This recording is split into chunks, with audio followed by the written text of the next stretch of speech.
Greetings to all. This is Anju from class 7. This is Anshu from class 7. This is Urushi from class 7. And this is Farul from class 7. We are from Jyoti Academy. Today we are here to discuss about global warming. The meaning of global warming. In simple words, global warming means rise in the temperature of the earth due to fossil fuel burning such as coal, natural gas, oil, deforestation and burning of agricultural wastes, etc. Causes fossil fuel is a largest contributor to the global climate change, accounting for over 75% greenhouse gas emission and roughly 90% to carbon dioxide emission.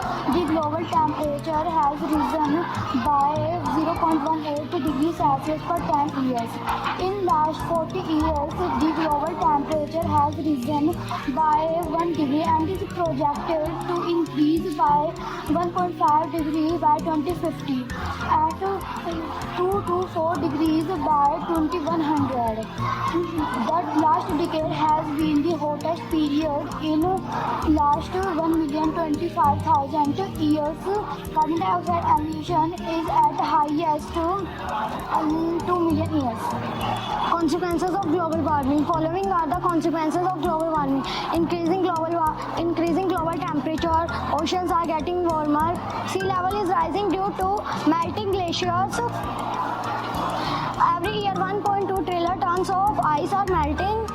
Solutions. Following are the measures to control the climate first. First and foremost, we have to speak about the global climate disruption and spread awareness among common people. Second, stop deforestation and promote afforestation. Third, going net zero, that is stopping fossil fuel burning and moving towards clean energy such as wind, solar, etc. Fourth, buy and drive electric vehicles. Fifth, protect our ocean which absorbs most of the carbon dioxide from our atmosphere. Reducing use of plastic and recycling both. Reducing meat consumption and becoming vegetarian so can also help in controlling climate change. Have a nice day.